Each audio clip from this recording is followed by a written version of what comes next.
Okay, I have my audience here.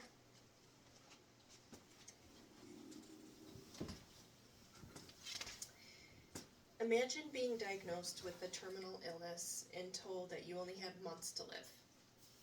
During your last months, you inevitably will be bedbound from crippling weakness and no longer will be able to have a quality life or even socialize with your family. Imagine your loved ones watching you in this state with no way to help. Wouldn't you want a choice to end your life peacefully on your own terms, spending your last moments comfortable with your family and with dignity? I want to show you why physician-assisted suicide should be legal. It gives patients control, helps relieve their pain, and has been proven safe where it's already allowed. As a nurse, I have seen patients who suffer for long periods of time at the end of their life. This topic is both professional and personal to me.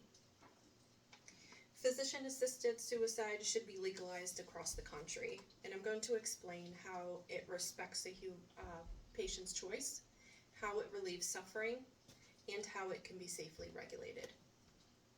Let's start by looking at the importance of patient choice.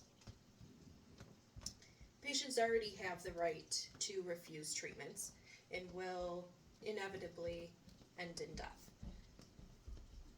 choosing hospice care. Georgetown University Press debates that families have the right to passively euthanize loved ones by removing life-sustaining treatments when they feel that quantity of life is not greater than the lack of quality. Allowing assisted suicide is an extension of those rights.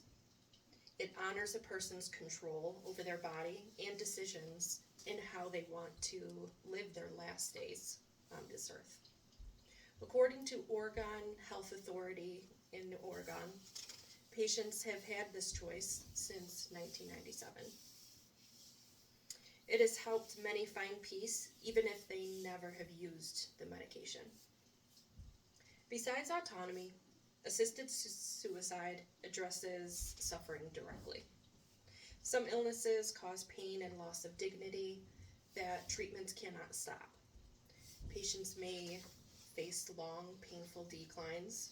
Families also suffer as they watch their loved ones struggle. Brittany Maynard is an example.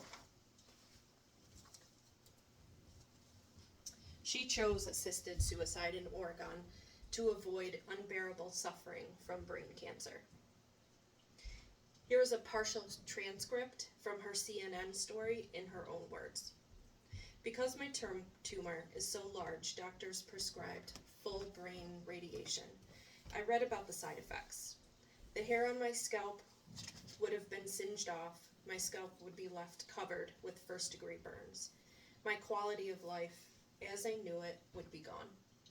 I considered passing away in hospice care at my San Francisco Bay Area home, but even with palliative medication, I would develop potentially morphine-resistant pain and suffer personality changes and verbal, cognitive, and motor loss of virtually any kind.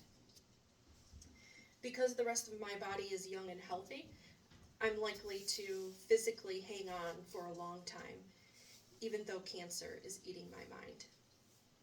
I probably would have suffered in hospice for weeks or even months, and my family would have to watch that. I did not want this nightmare scenario for my family, so I started researching death with dignity.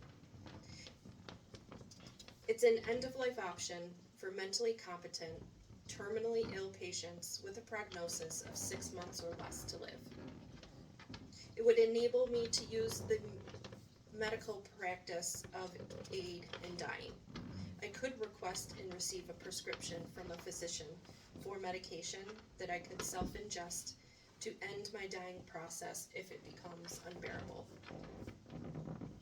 This story proves the need for compassionate options. But you might be wondering, what if these options get out of control or into the wrong hands?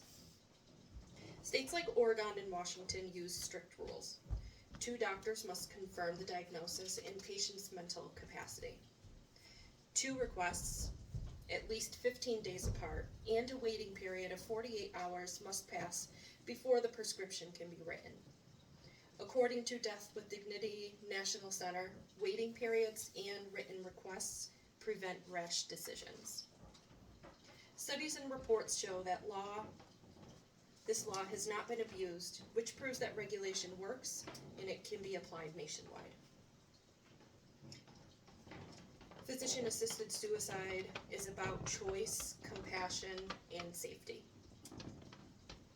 In instances where death is closely inevitable, everyone should be given the choice to pass away on their own terms. It's not about dying, it's about how we choose to live our last days. Thank you.